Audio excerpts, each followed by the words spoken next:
Olá, sejam todos muito bem-vindos a mais um episódio do podcast Fala Gol.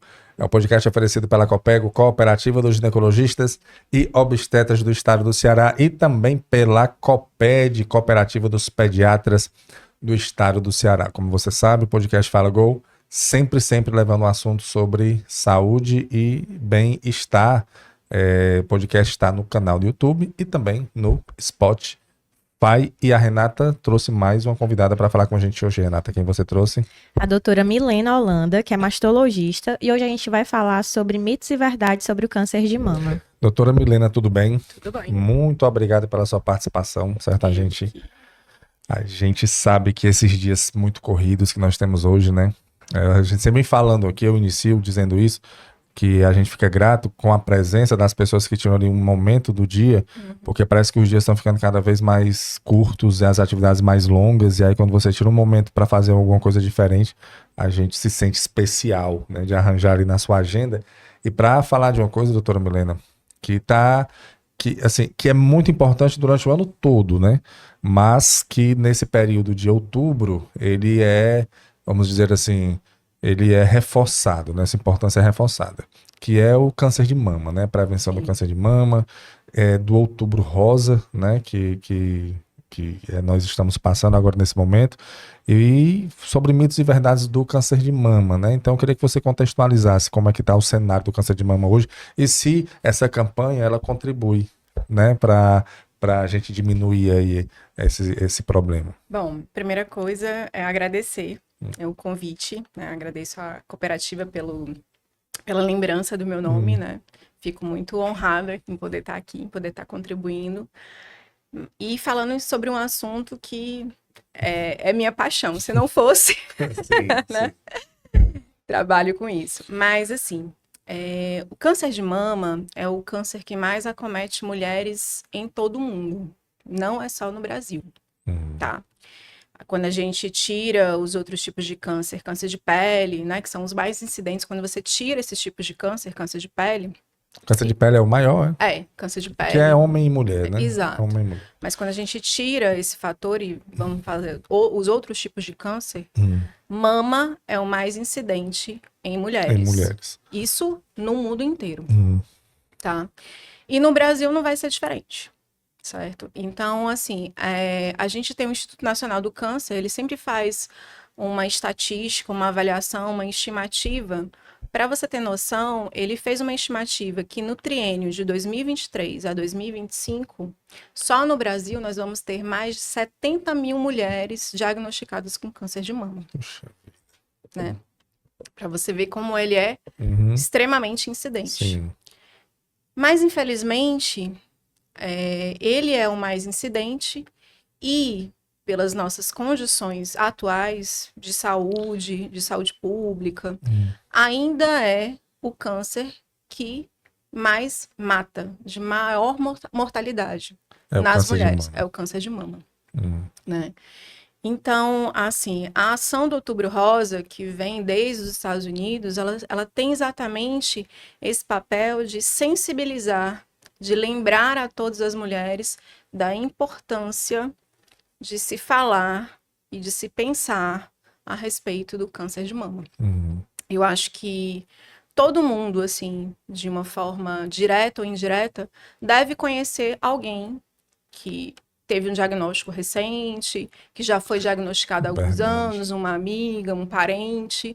Então, assim, se você pensar, assim, o câncer de mama, ele tá todo dia ao nosso redor. Mas no mês de outubro é o mês que a gente consegue enfatizá-lo, né? Falar tanto dele. Mas assim, quando a gente fala de câncer de mama, eu sempre digo que a maioria das pessoas, quando se fala da palavra câncer, a gente sempre associa câncer com uma ideia de terminalidade, né? E é com uma imensa satisfação, assim, que a gente trabalha dentro da oncologia, dentro do câncer de mama, dentro da mastologia, que hoje é possível você falar para uma paciente com um diagnóstico de câncer de mama que é possível a cura, que é possível, se não a cura, o controle, tornar uma doença controlável, como é uma hipertensão, como é um diabetes, e a paciente conseguir ter uma sobrevida muito boa, uma qualidade de vida muito boa, mesmo convivendo com a doença. Mas, para isso acontecer, para a gente conseguir falar em cura, para a gente conseguir falar um controle, é necessário um diagnóstico precoce. Sim. E é nesse ponto que, infelizmente, nós ainda pecamos muito No diagnóstico. no diagnóstico. Por quê? Pela tão temida mamografia. Então, se vai, né, aquele primeiro mito, que, eu não vou fazer mamografia porque a mamografia dói. E não dói? Olha, ela pode ser desconfortável, mas eu lhe asseguro.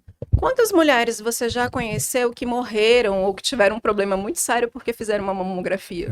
Eu não vi. Nenhuma, Uma morte de mamografia não tem. né? Agora, por falta de fazer, Mas tem. por falta de fazer, tem. É verdade. Então, assim, pode gerar um certo desconforto? Pode, mas é um desconforto momentâneo que vai ser realizado a depender do local que a gente está falando, uma vez por ano ou a cada 2 anos, de acordo com o Ministério da Saúde, né? E que ele vai lhe dar uma segurança imensa. Então, assim, eu acho que a relação benefício O custo-benefício aí é muito. é muito maior. Com certeza. Uma É muito dor, maior. um desconforto para você evitar tantos problemas, né? Exatamente. Então, esse é o primeiro aspecto, né? Esse é o primeiro ponto, assim. Outras vezes, existe um mito que, eu não vou fazer a mamografia porque a mamografia vai apertar muito o meu peito e esse ato de apertar o meu peito é que vai desencadear o câncer. Não existe Não existe isso, assim. né? Não existe. A mamografia, ela é utilizada como um método de rastreamento, não é só aqui no Brasil, é no mundo inteiro. É nos Estados Unidos, é na Europa, é no Japão. Então, assim, em todos os locais do mundo, o exame de rastreamento do câncer de mama é mamografia.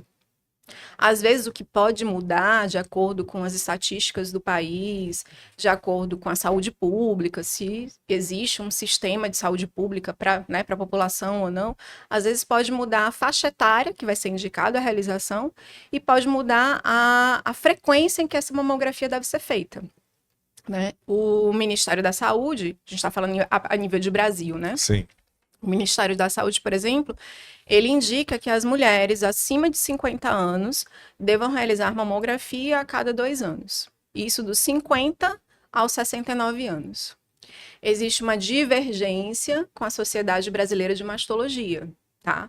A Sociedade Brasileira de Mastologia, ela indica a realização da mamografia anual e numa faixa etária um pouquinho mais cedo, dos 40, e a gente estende um pouquinho, até os 74 anos, né?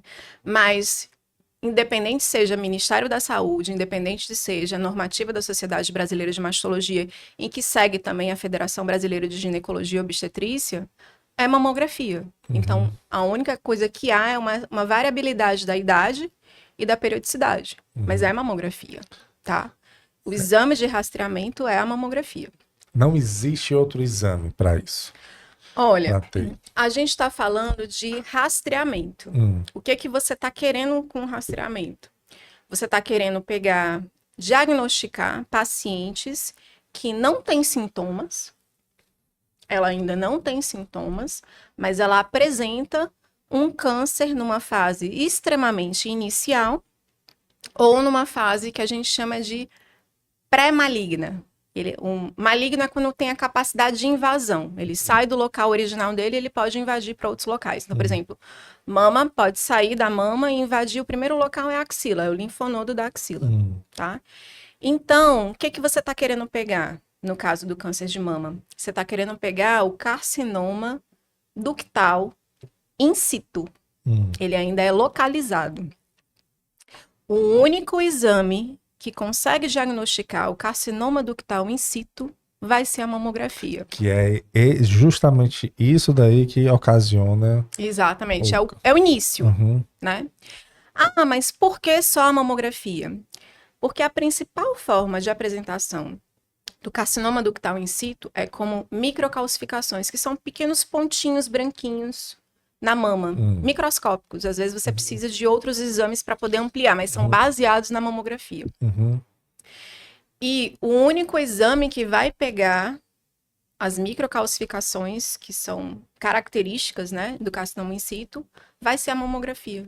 Ultrassom não vai pegar. Você pode fazer um ultrassom, vou fazer o ultrassom porque o ultrassom não dói, né? Vai passar o gelzinho ali na televisão e tal, não vai doer a minha mama. Tudo bem, você pode fazer o ultrassom ser absolutamente normal, e mesmo assim você tem microcalcificações que são um carcinoma in situ. Não estou dizendo que todas as microcalcificações representam carcinoma in situ, mas existem alguns tipos de microcalcificações, tá?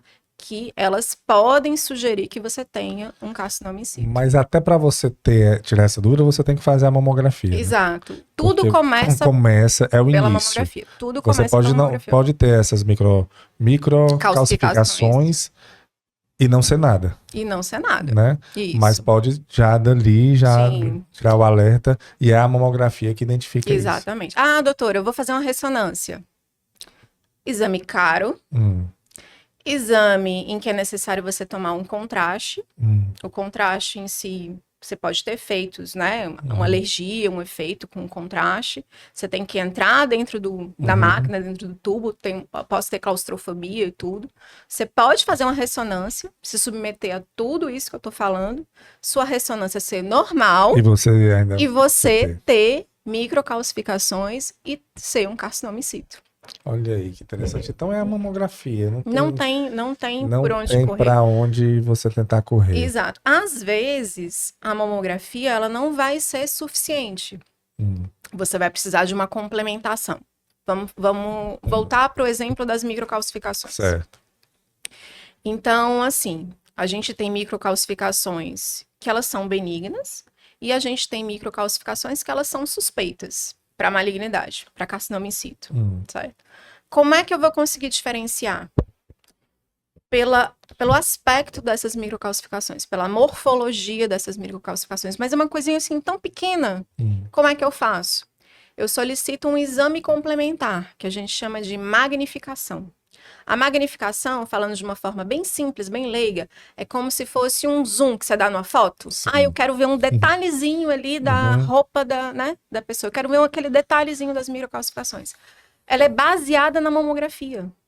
Sim. Ela é feita a partir do aparelho de mamografia. E o aparelho de mamografia vai ter a condição de ampliar aquela imagem e a gente avaliar a morfologia das microcalcificações, dizer se aquilo ali é suspeito ou não e você prosseguir a investigação. Às vezes vai ser necessário fazer uma biópsia. Eu não posso dar diagnóstico de câncer através de um exame de imagem. Eu posso dizer o meu grau de suspeição. O meu grau de suspeição vai ser alto ou o meu grau de suspeição vai ser baixo. Se o meu grau de suspeição for alto, você vai ter que continuar realizando uma investigação, porque ninguém quer ficar no eu acho, eu penso, eu imagino, você quer dar uma certeza para a paciente, né?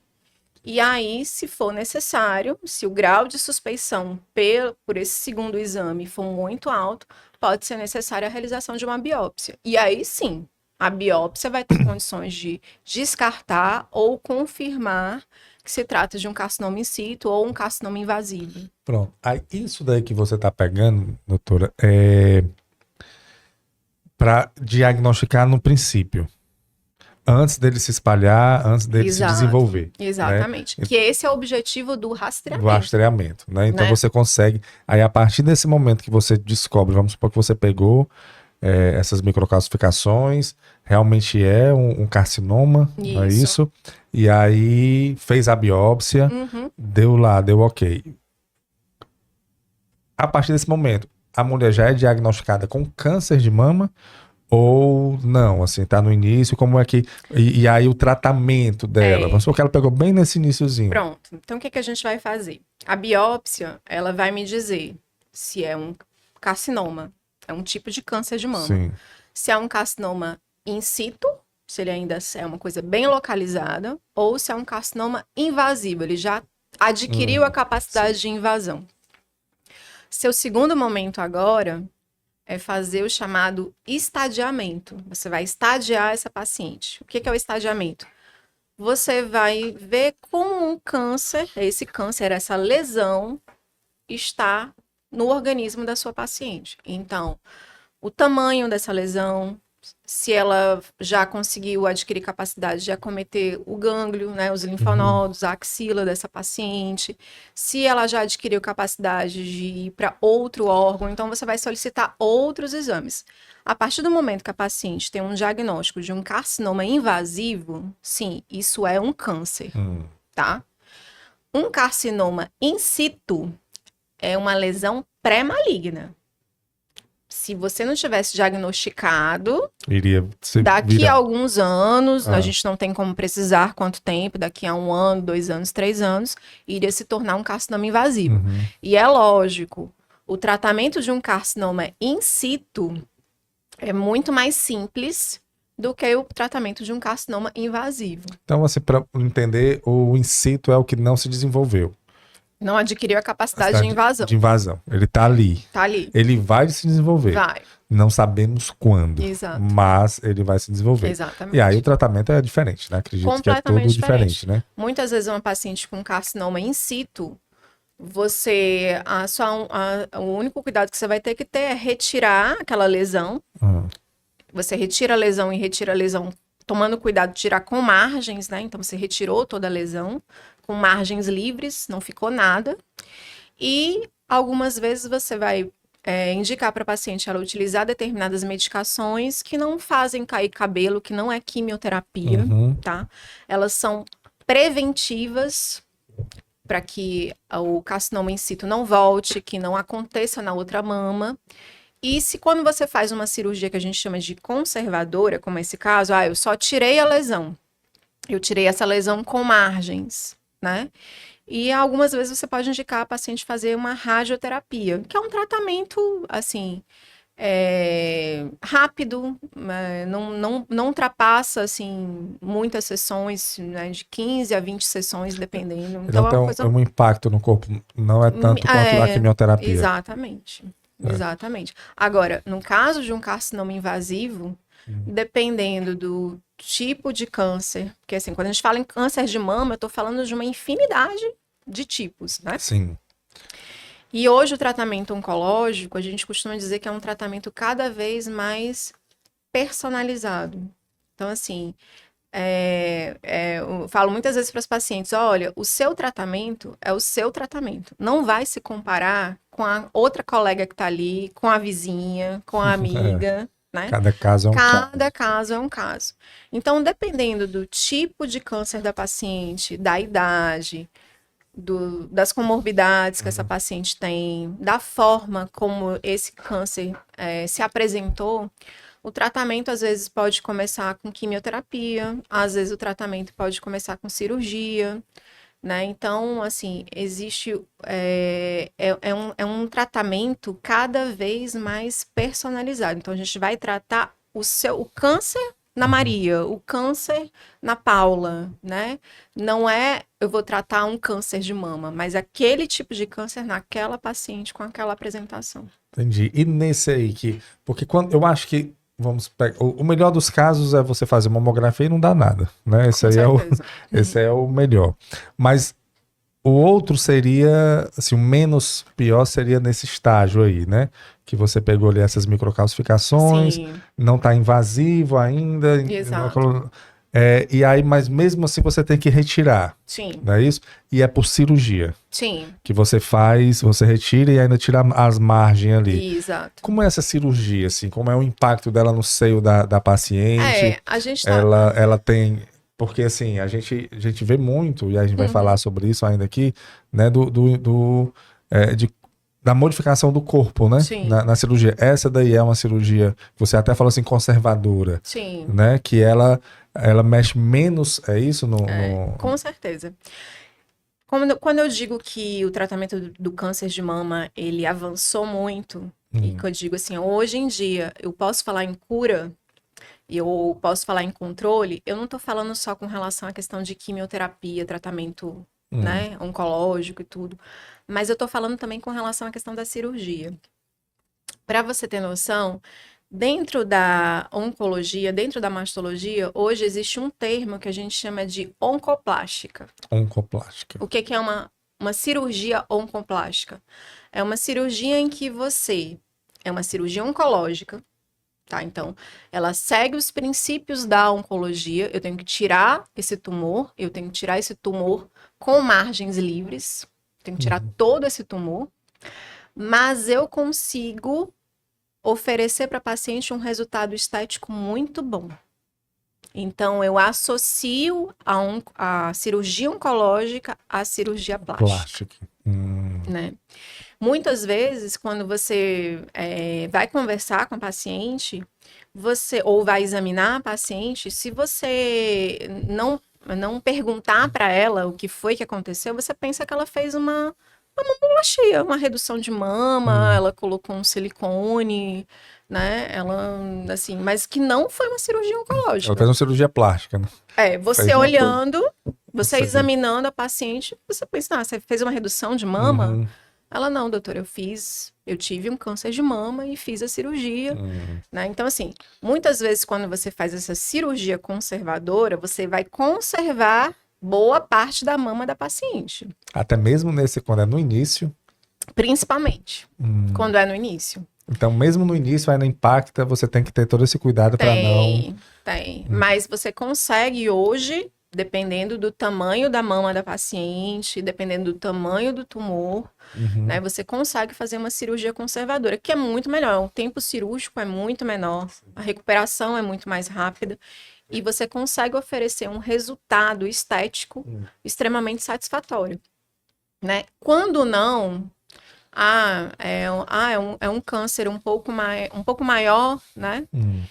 Às vezes você pode lançar a mão de fazer uma quimioterapia, que a gente chama de neoadjuvante. Ela vai começar primeiro com a quimioterapia. Alguns tipos de tumor, ele responde muito bem à quimioterapia, que na vigência da quimioterapia, ele começa a reduzir de tamanho.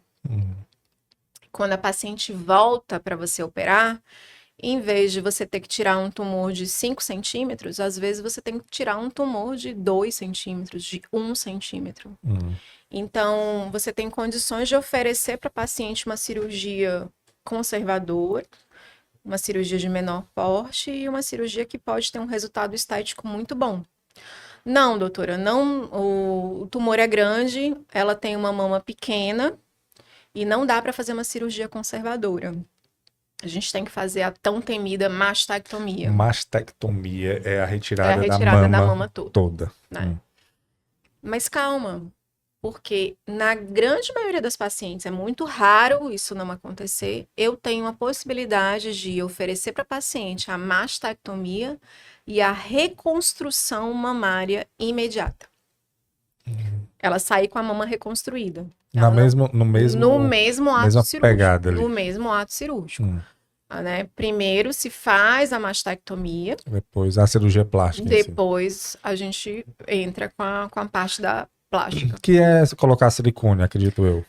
Muitas vezes, quando possível, a gente coloca já uma prótese de silicone. Quando não possível, às vezes a gente coloca um expansor de tecido, que a gente é como se fosse uma prótese temporária. Né? Quando você não tem tecido suficiente, pele suficiente para colocar uma prótese direto. Sim. Então você coloca esse expansor e vai enchendo, entendi. até ele ficar num tamanho satisfatório para a mama que você deseja para reconstruir. Você tira e coloca a prótese definitiva. Doutora, são 2 cirurgias. São, mas calma. A primeira é grande, porque foi a mastectomia, foi a colocação do expansor. Mas a segunda, o espaço já está feito. Eu só preciso tirar esse expansor, colocar a prótese definitiva. Às vezes você aproveita esse momento para fazer algum ajuste. O mamilo ficou um pouquinho desviado para o lado, eu queria centralizar mais. Acho que está faltando um pouquinho de gordura aqui, a gente pode colocar um pouquinho mais. Então, assim, tudo se avançou, né? A quimioterapia avançou. Né? Hoje, assim, praticamente para quase todos os tipos de câncer de mama, existe um tratamento oncológico diferente, uma quimioterapia diferente. A cirurgia avançou muito, né? Porque hoje em dia a gente consegue falar de uma cirurgia oncoplástica. É inadmissível hoje uma paciente sair mutilada, sem mama, né? Da cirurgia. E a própria radioterapia também avançou muito. Então, hoje a gente tem aparelhos, tecnologias de radioterapia muito melhores. Então, a paciente não fica com aquela pele sofrida, queimada da radioterapia, né? Então, assim, tudo avançou. Assim, eu percebo isso, não estou no meio aí, como você vivencia isso, né, na sua rotina de trabalho, mas eu venho observando pessoas que tiveram câncer de mama, porque como você falou, é o maior câncer que dá nas mulheres em todo Sim. mundo. Então, eu conheço, assim, algumas pessoas que já tiveram, né? E felizmente, das pessoas que eu soube que tiveram, elas estão aí para contar a história. Sim. Passaram pelo processo, perde o cabelo, né? A gente vê, e hoje nas redes sociais, você vai acompanhando, né? Tem gente que vai colocando Sim, ali, então eu conheço umas fazendo 2 ou 3 diário. pessoas que tiveram, e aí quando vê, tá cabelinho, aí depois já aperta o sino lá, já volta o cabelo. Então, assim, estão bem. Acredito que seja justamente por essa evolução no tratamento, ou é por causa da detecção precoce, porque se você detecta já tardio, você, assim, é mais difícil o tratamento? A questão do óbito é mais incidente? Como é que é? Vamos supor assim, um câncer mais agressivo, no estágio mais avançado, você vai ter que fazer um tratamento mais agressivo também, né? Mais avançado. E o que acontece? Em algumas situações, eu não posso chegar para a paciente e dizer, olha, nessa situação, principalmente quando a paciente já tem metástase. Metástase é quando o tumor saiu já da mama e ele já foi para algum outro local. Tá? Então, metástase no fígado, metástase óssea. Ainda se chama câncer de mama quando ele vai... Ainda é um câncer de mama metastático. Tá? Então, o sítio primário, que a gente chama do câncer, foi na mama. Mas é um câncer de mama metastático. Metastático para onde? Para osso. Metastático para fígado. Metastático para pulmão, né? Nessa situação, eu não vou falar em cura para paciente. Eu não vou conseguir falar em cura, né? Porque, assim, eu posso até operar a mama, tirar o tumor Mas ali ela da já mama, tá em outro mas local, ela né? já tem tumor em outro local. E aí, eu vou Tirar o tirar fígado. fígado, vou tirar pulmão, Não né? dá. Então, a gente não pode falar. Mas determinados tumores eu consigo um controle muito bom com o tratamento. Então, às vezes a paciente fica fazendo uma quimioterapia, né? Estendida, o que a gente chama. Eu não gosto muito desse nome de paliativa, porque parece que você não tá fazendo nada. Não, eu não tenho nada para fazer, eu vou fazer só isso. Tô esperando aqui. Mas não é. Ela, muitas vezes, com a quimioterapia, a paciente consegue um bom controle.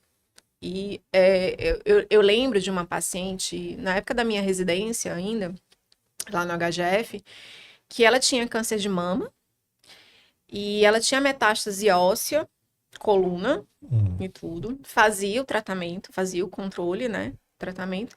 E ela era confeiteira. Trabalhava ali, né?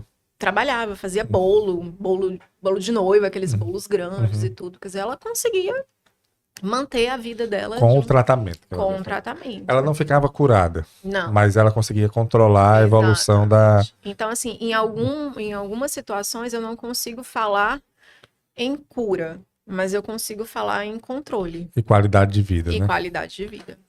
Entendeu? Mas mesmo assim é interessante você retirar o da mama.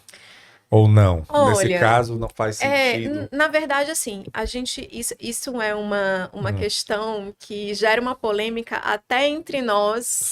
Entendo. Até entre nós mastologistas, né?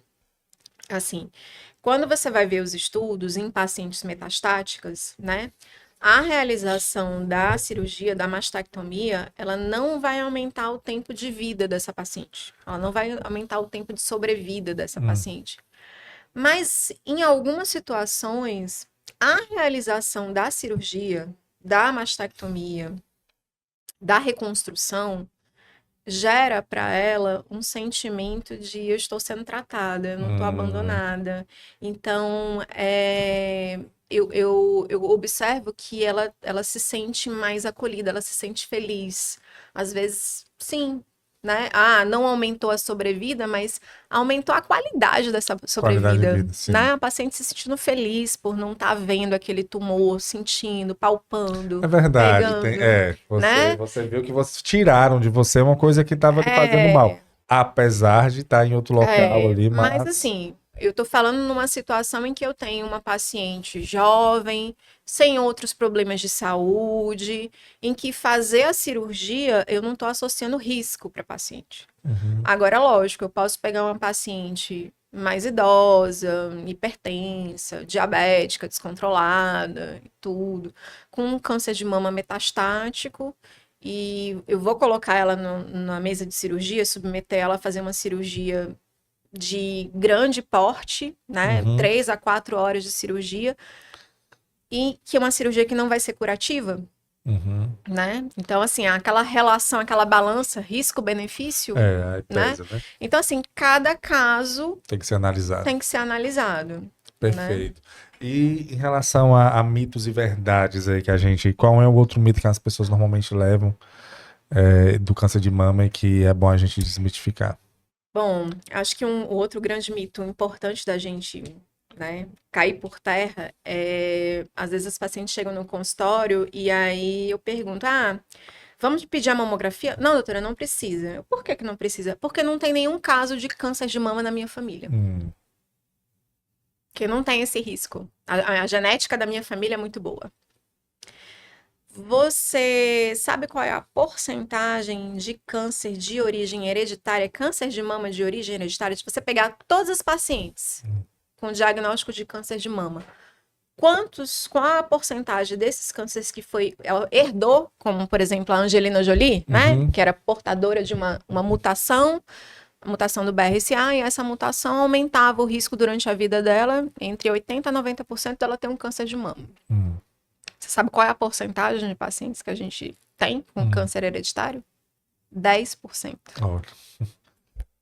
Só 10% dos cânceres são de origem hereditária. Dos cânceres de mama são de origem hereditária. Existe, né? Mas é um percentual baixo. A grande maioria dos cânceres, eles são multifatoriais. Às vezes, a grande maioria das pacientes, quando você vai perguntar, não tem ninguém na minha família. Eu fui o primeiro caso. Olha aí. Então, assim, não é porque na sua família não tem câncer de mama que você não tem a necessidade de realizar o rastreamento, de realizar a mamografia. Então é um mito você achar que você não corre risco de ter câncer de mama, caso não tenha na família. E o que é que leva, doutora, assim, para você... tem como saber, assim, o que é que pode gerar um futuro câncer de mama? Quando a gente fala da gênese do câncer, a gente não pode ser muito simplista dizer que foi isso. Mas é lógico, tem uma série de fatores que vão influenciar. É mais comum você encontrar um diagnóstico de câncer em pessoas mais velhas, né? Então, até por isso que se recomenda fazer a mamografia acima de 50 anos, né? Pelo Ministério da Saúde. Para a sociedade 40, né? Exato, pela sociedade seria 40. Então, assim, você vai esperar um diagnóstico de câncer de mama em uma mulher de 60 anos ou numa mulher de 30 anos? 60 anos, né? Mas existe também a questão dos fatores ambientais, né? E de comportamento também. A paciente é tabagista? A paciente influencia. É etilista? A paciente é sedentária? Te lascar, né? Hoje você tem que... Sim, a paciente tem uma boa alimentação ou não? A paciente tem obesidade? Isso influencia. Muito. Olha aí. Então, se pessoas que têm câncer, normal, assim, tem uma vida que fuma, bebe, não faz atividade física, aí pode ocasionar. Estresse, tem alguma ligação? Será que... Porque hoje todo mundo está estressado, né? Olha, assim, a gente ainda não conseguiu entender essa gênese, né? Sim. Ainda completa do câncer. Mas o seu estilo de vida com certeza deve influenciar, né? Porque assim, se você é mais estressado, muito provavelmente você tem a tendência com esse estresse a ter alguns hábitos não muito bons, né? Às vezes você vai descontar o seu estresse Na comida. na comida, eu vou descontar o estresse na cervejinha, com os amigos, né? Às vezes você vai descontar o seu estresse no cigarro, né? Então, tem esses pontos, assim, tem esses aspectos. Não vou dizer que há pessoas estressadas, Tem que, né? não, mas vai juntando Vai ali, né? juntando. É uma série de... E lógico, assim, às vezes quando você tá estressado também, há uma queda da sua imunidade, né? Porque se você pensar, às vezes quando você tá estressado, você pode ter mais crises de herpes, né? Aparece herpes, Ah, é verdade. né? Nós, mulheres, assim, que chega de paciente no consultório, que chega, eu tô tendo infecção de candidíase de repetição e tudo. Estresse, Primeira coisa que eu pergunto Olha é aí. o que que tá acontecendo na sua vida, Estresse. né? Assim, essas infecções oportunistas, elas Elas vão né? surgindo. Elas Porque a vão surgindo. imunidade vai caindo, né? Você vai... E de certa forma, a imunidade também influencia na questão do desenvolvimento do câncer, né? Porque assim, quando você tem um diagnóstico de um câncer, você tem células de imunidade que vão tentar tratar esse câncer. É tanto que uma das formas de tratamento, quando eu falo quimioterapia, uma das formas de quimioterapia é a chamada imunoterapia. O que é a imunoterapia? A imunoterapia são alguns tipos de anticorpos que você utiliza para tratar determinado tipo de câncer. Será como se fossem vitaminas, alguma coisa assim? Não, eles potencializam, eles fazem como se a sua... é como se eles enviassem um sinal para suas células de defesa e dizer, olha, aquilo ali é um câncer. Acorda aí, vamos lá, vamos trabalhar. Entendi. Entendeu? Para imunoterapia, né? Aumentar a imunidade. Isso, né? eles sinalizam para o seu sistema imunológico combata aquilo ali. Aquilo não tá normal. Isso, acredito eu, não tem tanto efeito colateral como a quimioterapia. Né? Tem. Olha, eu achei ele tão bacana. Tem. Ele alerta lá. Tem. Mas assim, dentro da oncologia clínica, você, quando vai fazer determinado tratamento, o seu oncologista clínico, ele já vai lhe avisar, você pode ter isso e isso, você vai tomar determinado remédio para você não ter esse efeito colateral, né? Então, ele vai lhe preparando e vai lhe avaliando. Toda vez que você vai fazer um tratamento, você vai ter antes uma consulta com o oncologista clínico, que é quem prescreve, né? E ele vai avaliar se você está em condições ou não, como é que você vai ter para... Entendi. Então, assim, se 10% do câncer é hereditário, então os 90% são do estilo de vida da pessoa. São ocasionais. É aleatório. É aleatório. Você não tem como... você, assim, algumas coisas a gente não tem ainda como retardar, né? Você não tem como retardar o seu envelhecimento, né? As pessoas estão... A medicina está tentando, né? Mas ainda não tem como. Né? Uhum. Mas eu tenho como comer melhor, eu tenho como ser mais ativo, né? Eu tenho como cessar o etilismo, o tabagismo, né? Então, assim, tá no seu controle ali, né? Exatamente. E eu acho, doutora, que tem uma... acomete mais as mulheres com mais idade, porque pelo que você entendeu aí, pode até o câncer ele já está, aquelas microcalcificações que você falou, já está instalado ali na mulher jovem. Sim. E aí no decorrer do tempo vai apresentando, e aí ele se manifesta numa idade mais avançada, e aí a mamografia é importante para isso. É uma das justificativas para a Sociedade Brasileira de Colocar Mastologia recomendar anos, né? acima dos 40 anos, porque de uma maneira geral, dependendo do dado que você vai olhar, da estatística, é em torno mais ou menos de 20% de mulheres com diagnósticos de câncer de mama antes dos 50 anos de idade. 20% é muita gente, é muita coisa.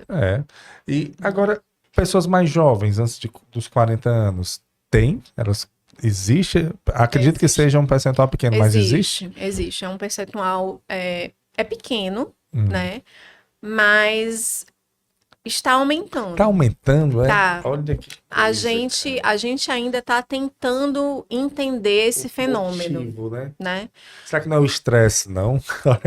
Olha aí. Eu acredito que Porque a sim. vida da mulher, ela mudou muito, né? Sim. E a gente já conversou aqui com alguns profissionais, e a fala é essa, a mulher Uhum. hoje ela tem muitas, ela tem que estudar, tem que trabalhar, tem que ser esposa, tem que ser filha, tem que ser mãe, e aí tem a maternidade, uma coisa que preocupa muito, porque ela tem, apesar da medicina Sim. ter feito já muitas coisas, mas existe ali um número de óvulos que vai diminuindo com o tempo, então Sim. vai chegar um momento que vai ser muito difícil ela engravidar, então ela fica nessa luta de vida profissional, maternidade. Fora os próprios hormônios em si da mulher que vão variando no decorrer do mês e tal.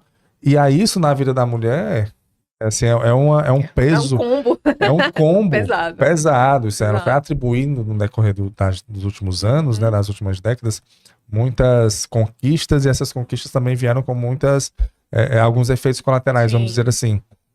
E aí você me diz agora que está aumentando em mulheres jovens, não sei, aí vocês estão tentando entender esse fenômeno, A né? gente está tentando entender. Assim, a gente não sabe se pelo fato de ter uma divulgação maior da mamografia, a gente está entendi. pegando esses, Entendi. né? Faz sentido, faz De sentido. forma mais precoce. A gente não sabe até que ponto a questão dessa vida moderna, né? Tá propiciando o desenvolvimento, mas sim, com certeza, né? Então, assim, a gente ainda está tentando compreender o que está acontecendo. Mas é fato. Tá aumentando. Tá aumentando. E não é só no Brasil. É no mundo inteiro. Mas nesse caso, então, a mamografia não seria indicada para mais cedo, não? Pois é. Por que a gente não indica para abaixo dos 40 anos, né? Falando de uma forma que todo mundo assim consiga entender. Quando a gente nasce, quando nós mulheres nascemos, a gente praticamente só tem tecido mamário. A gente quase não tem gordura. O tecido mamário, ele é mais denso. Então, quando você vai fazer a mamografia, tem um raio ali que vai passar. O raio da mamografia, ele não consegue passar tão bem por esse tecido. Porque tá denso ainda. Porque tá denso ainda. Com o decorrer do tempo, com o envelhecimento, com as gestações, amamentações, né? Da vida, vai havendo o que a gente chama de lipossubstituição. O tecido mamário vai sendo substituído por gordura. E a gordura é menos densa. Então, uma mamografia numa mulher de 50 anos, ela tem uma sensibilidade, uma capacidade de detecção muito melhor do que numa mulher de 35 anos. Uma mulher de 35 anos, eu praticamente vou ver 2 bolas brancas ali. Eu não vou conseguir visualizar aquelas microcalcificações com tanto. Então, não detalhe. é apenas porque a incidência é menor. É porque o resultado ali da mamografia, perde a sua ela não é tão sensibilidade. eficaz Exato. em mulheres por causa dessa densidade. Exatamente. Entendi. Então, talvez com o tempo, a tecnologia avance e talvez a mamografia ela consiga detectar e vai... Assim, a tecnologia da mamografia ela já tem melhorado muito. Antigamente era uma mamografia analógica, então era uma imagem boa, tudo bem. Hoje em dia a gente tem uma mamografia digital, então a imagem é muito melhor. Assim, é meio que praticamente você comparar um Fusquinha com uma... Um BMW. Mas o Fusquinha consegue te levar onde você precisa, a BMW também. Mas, né? mas a tecnologia é diferente. E hoje em dia existem outras tecnologias, eles chamam de mamografia 3D, tomossíntese, que sim, para essas mamas mais densas, elas são melhores. Perfeito. Tá? Uma coisa que eu queria tirar essa dúvida antes da gente finalizar, em relação, porque hoje, a gente falando aqui de mulher moderna, e a gente vem recebendo muitos profissionais aqui, e uma das fases que a mulher não vai deixar de passar é na menopausa, né? E existem hoje alguns tratamentos que a mulher ela passa por esse período com uma qualidade de vida muito melhor, né? Que são alguns hormônios que ela toma, né? Algumas reposição hormonal e tal. E existe uma ligação, assim, existe uma relação, né, de hormônios, de reposição hormonal na questão do câncer de mama. Existe realmente isso? Isso é mito ou é verdade? Como é que eles estão? Existe algum problema em relação a isso? Bom, assim, primeira coisa que eu quero deixar clara. Eu, como mastologista, eu não sou contra a reposição hormonal. De jeito nenhum. Tem pacientes que entram no consultório, sentam, começam a falar, eu olho e digo, você precisa fazer uma reposição hormonal, tá? Porque a queda na qualidade de vida é imensa, tá? O que eu sou contra? Eu sou contra a receita de bolo. Deu certo ali, vou replicar para cá. Eu vou passar a mesma reposição para todo mundo. Eu sou contra essa. Existe uma determinada área, né, dentro da medicina, a medicina da longevidade, ortomolecular, enfim. Mas, sim, são escolas diferentes, são pensamentos diferentes, né? Que, assim, uma mulher chegando na fase de climatério, antes da menopausa, ela não pode ficar sem reposição hormonal. Então, assim, todo mundo tem que estar fazendo reposição. Entendi. Isso eu sou contra. Entendi. Porque a reposição hormonal, ela é muito boa, mas quando ela é bem indicada. Então, assim, o que eu sou contra é essa receita de bolo. Vou sair prescrevendo a torto e a direito para todo mundo. É de uma forma geral. Quem é que tem uma contraindicação absoluta? Ela não pode fazer reposição hormonal. Paciente que tem uma história pessoal de câncer de mama. Então, assim, eu já tive um diagnóstico de câncer de mama, eu já tive um tratamento para câncer de mama e eu não posso fazer a reposição. Por quê? Porque determinados tipos de câncer de mama possuem receptores para os hormônios femininos, estrógeno e progesterona. Então, você vai estar dando alimento ali para ele. Então, essa paciente, ela vai ter uma contraindicação absoluta à reposição hormonal. Ou você pegou, por exemplo, aquela paciente do carcinoma in situ. Não era câncer. Você estava ali, estava só esperando ali para se desenvolver. Só esperando. Mas também é uma paciente que ela não pode fazer reposição hormonal. Ela tá proscrito a reposição hormonal para essa paciente, tá? Então, assim, antes de se prescrever a reposição hormonal, você precisa saber se essa paciente pode fazer reposição, né? E aí a mamografia. Exatamente. Então, é interessante fazer a mamografia. Eu tenho medo. Tenho medo porque tem uma história pessoal muito forte, familiar muito forte para câncer de mama, né? Minha mãe teve, minha avó teve, minha tia teve.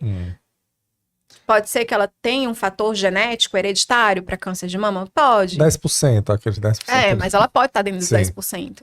Então, às vezes, nessas situações, seria interessante essa paciente fazer uma investigação genética. Conversar com um geneticista, conversar com oncogeneticista. Que foi o que a Angelina Jolie fez? Exatamente. Por exemplo, a Angelina Jolie, né? Que fez a mastectomia. Ela tinha mutação do BRCA, né? Antes que ela tivesse um câncer, ela retirou as mamas, ela fez uma mastectomia redutora de risco. E o outro tumor muito associado com a mama, no caso do BRCA, seria o ovário. Então, posteriormente, ela fez uma oforectomia, ela retirou os ovários. Se você retira os ovários, você entra numa menopausa cirúrgica, não é? Sim. A menopausa cirúrgica, ela é muito pior. Sim, assim, os sintomas são muito piores para o paciente, porque a paciente dorme com o ovário e acorda sem o ovário. Então, ela vem com aquela onda em tudo. Um impacto muito grande no corpo. Exatamente. Então, por exemplo, a Angelina Jolie, mesmo tendo feito a mastectomia redutora, ela fez a mastectomia redutora de risco, ela fez a oforectomia, e aí ela pode fazer reposição? Pode.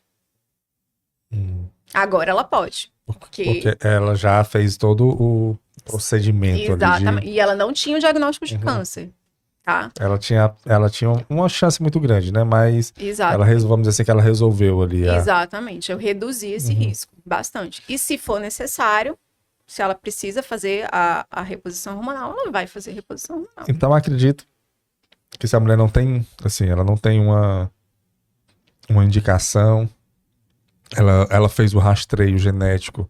É rastreio genético que chama? O rastreio genético e deu ok, que não. Mas aí ela começa a fazer a reposição. E aí, depois ela tem um diagnóstico de câncer de mama. Aí, mas assim, aí ela tem que parar de repor. Ela tem que parar. Mas assim, como é que eu digo? A paciente, quando vai fazer uma reposição hormonal, ela não vai tomar o hormônio, dar tchau pro ginecologista dela, nunca mais Ficar aparece. acompanhando, né? Sim. Ela vai sempre ficar acompanhando, né?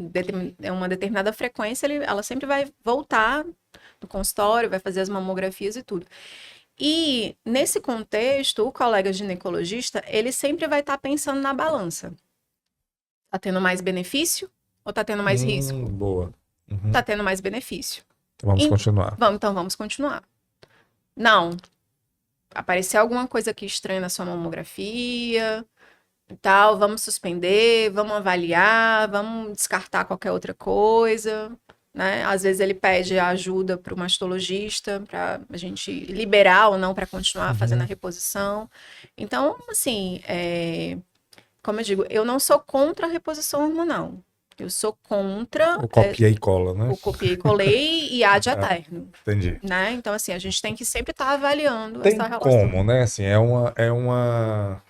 a medicina está dando essa possibilidade para as mulheres passarem por essa fase com uma maior qualidade de vida, mas tem que ter um olhar diferenciado, né? Exato. Não é só porque deu certo para fulana que vai dar certo para outra. Então, é o que você falou no início, né? Que cada caso é um caso, cada pessoa é uma pessoa, então cada organismo é um organismo, então não tem realmente como... Você tem de uma maneira geral ali, mais ou menos como identificar, mas tem as coisas específicas que tem que levar em consideração também. E o SUS,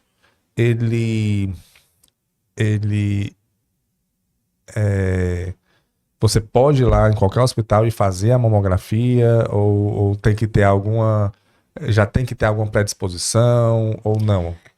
Olha, pelo Ministério da Saúde, toda mulher acima dos 50 anos, até os 69 anos, ela tem direito de fazer a mamografia, que é o rastreamento. Esse rastreamento não necessariamente tem que ser num hospital. Esse rastreamento pode ser feito na unidade básica de saúde, no PSF, nas policlínicas. Todos têm o equipamento da mamografia? Se não tem o equipamento, ela é encaminhada para o local que tem equipamento. Mas, assim, não há necessidade de encaminhar uma paciente que está no posto de saúde para, por exemplo, um hospital terciário, maternidade escola, HGF, para o mastologista ou ginecologista solicitar a mamografia. Então ela pode chegar tomar a iniciativa, Sim, eu quero fazer a minha mamografia. Sim. Lá no posto de saúde, e o posto de saúde tem que fazer. Né? E ela tendo dentro dos critérios, acima de 50 anos, sim. É uma vez por ano ou é uma vez a cada 2 anos, né? Bom, pelo Ministério da Saúde... É uma por 2, né? É a cada 2 anos. Pela Sociedade Brasileira de Mastologia, anual. Uma vez por ano. Então, assim, vai depender de onde é que você está. Se você está trabalhando no serviço público, seu patrão, né, recomenda dessa maneira. Se você está trabalhando no serviço privado... Privado, você tem direito ali a... Exato. Agora, acredito eu que com o tempo isso vai mudar, viu? Até porque tá tendo diagnósticos mais cedo, né? E a partir de 40 a mama já fica... Você pegou num ponto, assim, que outra discussão. Outra discussão. Assim, ano passado, final do ano passado, a Sociedade Brasileira de Mastologia, junto com a Federação Brasileira de Ginecologia e Obstetrícia, lançou uma normativa de orientações com relação à solicitação de mamografia. Sim. Justificando. Nessa recomendação, nós sugerimos que a mamografia começasse a ser feita a partir dos 40 anos de idade até os 74 anos, como eu havia falado anteriormente, e de forma anual. E justificou, tá? Então, foi uma publicação, assim, amplamente divulgada. Sim. E tudo. Isso, lógico, reverberou. E, posteriormente, o INCA, acho que cerca mais ou menos de uns 2 meses depois, ele publicou uma normativa explicando por que não havia ainda necessidade de se haver essa modificação. Então, o INCA manteve a prerrogativa acima dos 50 anos. Mas o que acontece, né? Qual é a nossa grande esperança que isso vai mudar? Os Estados Unidos lançaram uma normativa que é muito parecida com essa. Olha aí. Então, assim, eles baixaram também a idade para a realização de mamografia. Eles também começaram a partir dos 40 anos. Eles mantiveram a cada 2 anos, mas eles baixaram para 40 anos de idade. Então, eu acredito que daqui a um certo tempo, muito em breve, pela pressão, pelas estatísticas, isso vai mudar. É porque, assim, se você usar um pouco a lógica, assim, eu não estou vivenciando isso como vocês, mas pela nossa conversa aqui, se está aumentando o número de casos em mulheres mais jovens e está tendo uma longevidade maior também nas mulheres, né? As pessoas, de uma maneira geral, estão vivendo mais, que a medicina está dando mais condições, então não faz sentido você ficar mantendo um padrão que era de um tempo que não... Exatamente. Né? Que mudou, né? No Ministério Público é dos 50 a que idade? 50 a 70? 50 aos 69 anos. Olha aí, 50, 60. E a sociedade de 40 a 74. Pois é. Colocando claro que, assim, a paciente tem 77 anos de idade, ela não vai fazer mais mamografia? Não, peraí. Vamos com calma. A gente vai avaliar a questão da expectativa de vida, porque hoje em dia, tá aumentando, né? Uma mulher de 70 anos jovem, hoje não é igual a uma mulher de 70 anos, né? Isso. Há alguns anos atrás. Então, se ela tem uma expectativa de vida boa, a gente diz maior do que 5 anos, sim, ela vai continuar fazendo mamografia. E tudo mudou, rapaz. Eu vi uma reportagem de 1940, que era assim, um jornal, era carro avança e bate na casa de uma senhorinha de 41 anos. Da onde que uma senhora com a senhorinha de 41 anos? A música do Sérgio Reis, aquela que é Panela Velha, que faz comida boa, ela, olha, pasme, eu nem acreditei, mas assim, ela é madura, já tem mais de 30 anos, mas para mim o que importa é a pessoa, não interessa se ela é coroa, panela velha que 30 anos, panela velha que faz comida boa com 30 anos, então assim, tudo mudou, né? Então não tem como, tem que ser atualizado, dar um F5 aí também nisso, porque... Vamos esperar, eu acho que tá próximo disso acontecer. Tá. Pois, doutora, a gente tá finalizando por aqui, e você queria deixar alguma mensagem, já que estamos no Outubro Rosa, né? Porque pela nossa conversa e por tudo que a gente já vem vendo também do Outubro Rosa, é a mamografia, né? Ela realmente, esse termo salva vidas, ele é muito assertivo, né? Porque salva. Porque o diagnóstico aí, quando você consegue fazer, você faz o tratamento e a qualidade de vida, você volta à sua vida normal, né? Então, assim, mas em contrapartida é um câncer que está aumentando, né? Assim, ele é o maior câncer nas mulheres. Então, você deixasse uma mensagem aqui para... assim, a minha maior mensagem é no sentido de, assim, não tenham medo de fazer a mamografia. Façam a mamografia. Infelizmente, o Ceará, ele leva... houve uma avaliação estatística e a nossa cobertura mamográfica é um desastre. Né? Nós somos de um dos estados da federação em que as mulheres menos realizam mamografia. É mesmo, é? Poxa vida, olha aí. Né? Então, assim, a nossa cobertura mamográfica não ultrapassa 30%. Isso a gente está falando de uma população de 50 a 69 anos. Entendi. É muita pouca gente fazendo mamografia. E isso se reflete, né, na quantidade de pacientes que a gente tem diagnosticado com tumores agressivos, avançados. Isso gera maior, assim, um tratamento mais agressivo mesmo em si, né, maiores custos, né? Então, assim, você tem que imaginar a mamografia como a sua melhor amiga, não como a sua inimiga, né? Então, assim, não tenham medo. Eu acho que, assim, eu não teria medo de fazer a mamografia. Eu tenho medo de não fazer a mamografia e deixar passar a possibilidade de ter um câncer curável. Verdade. Curável. Porque quanto mais cedo você detectar, pelo que a gente conversou aqui, resumindo a nossa conversa, é isso, né? A mamografia ela tá aí para fazer essa antecipação de um tratamento que pode, dependendo do tempo que você inicie, ele Exatamente. pode ser mais duradouro e doloroso ou menos duradouro e doloroso. Vai ter que ter o tratamento, claro, Exato. mas é o tempo do diagnóstico que vai fazer a diferença. E a mamografia tá aí para isso. Doutora, muito obrigado. Eu que Viu? agradeço, viu? Muito obrigado mesmo. A gente agradece aqui a nossa conversa. Você que nos acompanhou aí, tá aí. Fica o recado, mamografia, pessoal. Tá com 40 anos, né? Já, acima de 40 anos já começa lá, vai lá, faz. Mito que é doloroso, né? Que dói. É desconfortável, né? Até Exato, porque mas é passageiro. é rápido, né? É Exato. muito melhor você ter um desconforto passageiro ali do que ter, aí sim, um sofrimento Exato. mais prolongado, né? Então faça uma mamografia.